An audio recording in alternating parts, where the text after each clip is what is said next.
What if the reason you're still broke has nothing to do with your job, your background, or even the economy?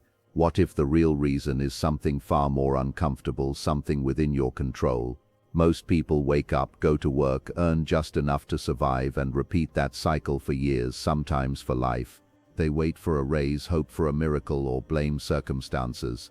But hope is not a strategy, and waiting is not a plan. Jim Rohn once said that income rarely exceeds personal development.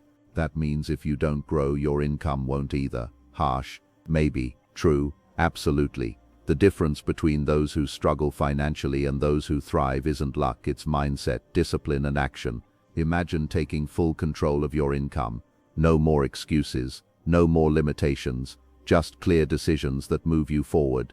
This isn't about getting rich overnight. It's about building something real, something lasting. If you're tired of living paycheck to paycheck, if you're ready to break free from financial frustration, then stay with me until the end, because what you're about to hear could change the direction of your life. Lesson 1. Take full responsibility. The foundational shift required to move from financial stagnation to exponential growth begins with the radical acceptance of one's current reality. Most people spend their lives in a state of learned helplessness, a psychological condition where they believe their external environment, the economy, the tax brackets, or their upbringing dictates their internal potential. However, the moment you stop pointing outward and start looking inward, you reclaim the agency that was always yours. Taking full responsibility is not about taking the blame in a self-flagellating way. It is about acknowledging that if you are the common denominator in all your financial failures, you are also the only one capable of engineering your success. This realization is both terrifying and liberating because it strips away the comfort of excuses. When you blame the government or your boss, you are essentially handing them the keys to your future, admitting that your well-being is dependent on their whims. To truly own your situation, you must conduct a ruthless audit of your choices. Every dollar in your bank account or lack thereof is a trail of breadcrumbs leading back to a decision you made or failed to make. Are you underpaid? Responsibility dictates that you either negotiate, upskill, or leave. Is your debt spiraling? Responsibility requires you to look at your consumption habits without the mask of unfortunate circumstances. In the marketplace, nobody is coming to save you. There is no white knight, no perfect stimulus package, and no sudden stroke of luck that will fix a life built on a foundation of avoidance. Winners understand that the victim identity is the most expensive luxury one can afford, as it costs them their future. By saying "this is on me," you ignite a psychological fire that forces you to find solutions where others only see obstacles. Furthermore, responsibility creates a shift in your social and professional circles. High achievers are repelled by those who habitually complain and deflect. When you operate from a place of total ownership, you naturally attract mentors and partners who value integrity and action. They see a person who can be trusted with resources because that person doesn't fold when things go south. This mindset also changes how you handle failure.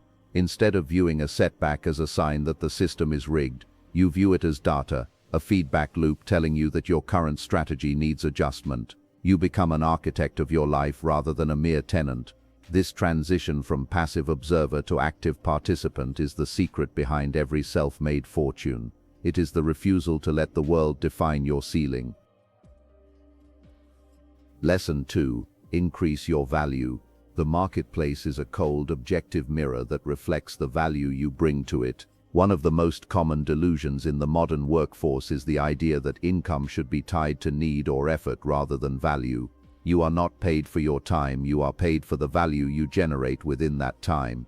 A surgeon and a fast food worker both have 24 hours in a day, but their compensation differs vastly because of the scarcity and impact of their skills. To increase your income, you must fundamentally change your economic DNA. This means moving away from general labor and towards specialized expertise. If you are doing something that anyone can be trained to do in 2 weeks, your income will always be capped by the endless supply of people willing to do it for less. You must become difficult to replace. Expanding your value requires a commitment to aggressive learning. In a rapidly evolving digital economy, the half-life of skills is shrinking. What made you valuable 5 years ago might be obsolete today. This necessitates a mindset of the perpetual student.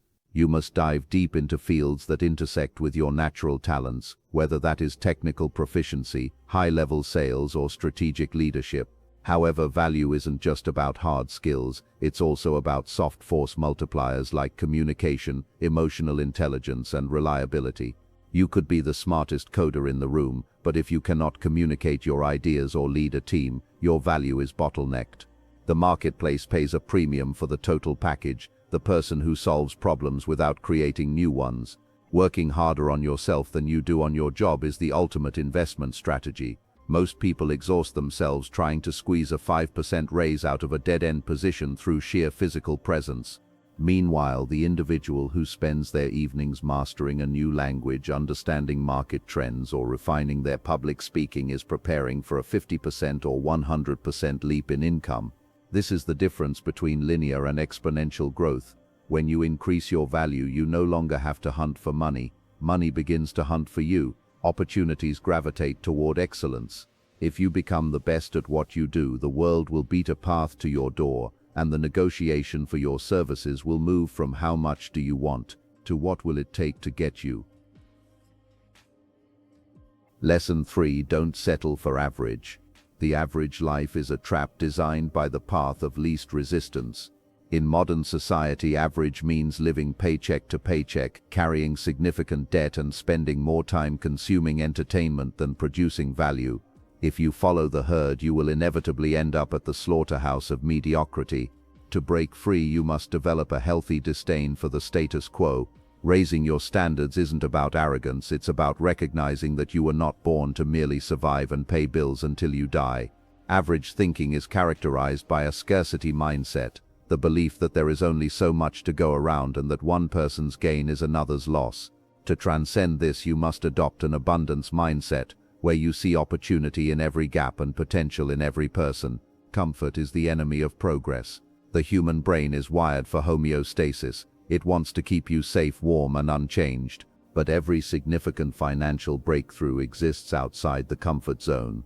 If your daily routine feels easy, you aren't growing. Growth is uncomfortable. It's the friction of learning a difficult concept, the anxiety of a high-stakes pitch, or the fatigue of an early morning workout. People who settle for average choose the comfort of the now at the expense of the later. They prioritize immediate gratification, Netflix, junk food, and mindless scrolling over long-term fulfillment. To rise above the median, you must be willing to do for a few years what others won't do so you can live for the rest of your life as others can't. Setting higher standards also means auditing your environment. You are the average of the 5 people you spend the most time with. If your inner circle is satisfied with mediocrity, their low expectations will eventually act as an anchor on your ambitions. You must seek out elevated environments, places where the conversations revolve around ideas, investments, and growth rather than gossip and complaints. When you stop settling, you change what you tolerate. You stop tolerating a low bank balance, you stop tolerating poor health, and you stop tolerating people who drain your energy. This shift in tolerance is the precursor to a shift in reality. Once you decide that average is no longer an option, your mind will automatically begin searching for the paths to exceptional. Lesson 4: Create multiple streams of income. Dependency is the ultimate vulnerability. Relying on a single paycheck is essentially a form of financial gambling where the odds are stacked against you. In an era of corporate downsizing, AI-driven automation, and economic volatility, the safe route of one steady job is actually the riskiest path you can take. The wealthy don't view income as a single faucet. They view it as a sophisticated plumbing system with multiple pipes feeding into a central reservoir. This diversification isn't just about making more money, it's about buying peace of mind. When you have 3 or 4 sources of revenue, the loss of one isn't a catastrophe, it's a temporary inconvenience. This stability allows you to make bolder, more profitable decisions because you aren't operating from a place of desperation. Building multiple streams of income does not mean you have to work 4 different full-time jobs.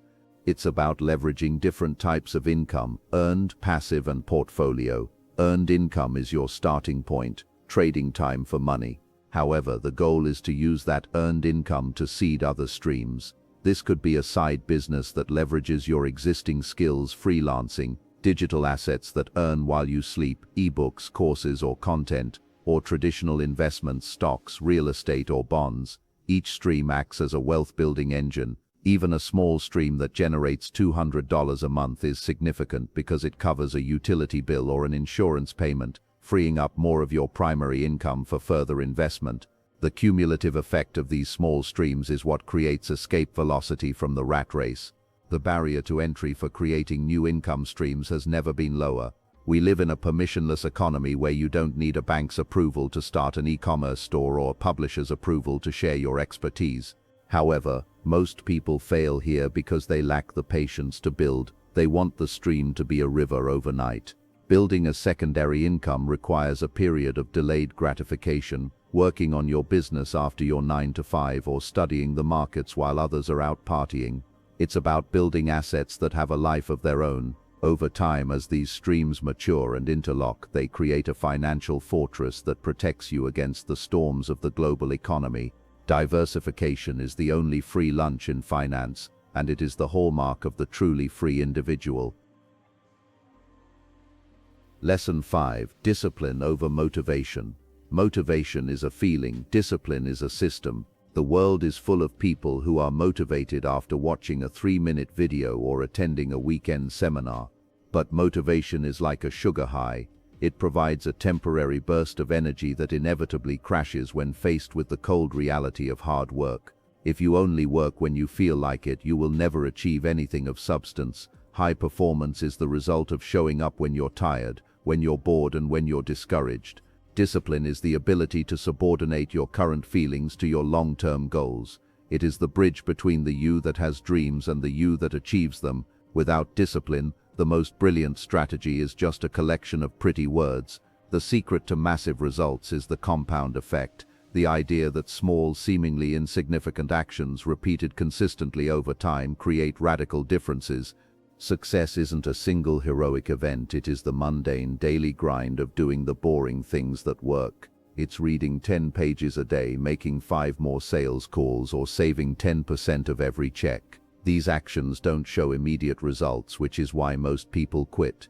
In the beginning, the progress is invisible, but after a year, 5 years, or a decade, the curve turns sharply upward. Discipline is what keeps you on the path during the plateau, that long stretch where you are putting in the work but the world hasn't started paying you for it yet. If you can win the battle against your own lethargy every morning, you have already won 90% of the war. To cultivate discipline, you must remove the need for willpower by building ironclad habits. Willpower is a finite resource that gets depleted throughout the day. Habits are automatic. If you design a life where your growth-oriented behaviors are your default settings, you bypass the need for motivation entirely. You don't have to decide to work on your side project if it's scheduled for 6 p.m. every day, it just happens. This structured approach to life creates a sense of momentum that becomes its own reward. As you see yourself following through on your promises to yourself, your self-esteem skyrockets. You become a person of your word. This internal transformation is the most valuable asset you can possess, because a disciplined person with a mediocre plan will always outperform a motivated person with a perfect plan who never executes. How do these lessons align with the specific financial goals you're working toward right now? Living broke isn't just about money, it's about mindset, habits, and decisions made every single day. The truth is, no one is coming to rescue you. No perfect opportunity will suddenly appear. Your future depends on what you choose to do right now. Jim Rohn taught that success is neither magical nor mysterious. It's the natural result of consistently applying basic principles. Take responsibility, grow your value, refuse to settle, build multiple income streams, stay disciplined even when it's hard. These aren't complicated ideas, but they require commitment. The life you want is possible. Not easy, but possible, and it starts with a decision to stop accepting less than you're capable of earning, becoming, and achieving. Imagine where you could be 1 year from now if you started today. Imagine the confidence, the freedom, the control over your life. That version of you is waiting, but it demands action. So don't just listen. Don't just feel inspired. Do something. Start small, but start now. Because the moment you take control of your income is the moment you take control of your life.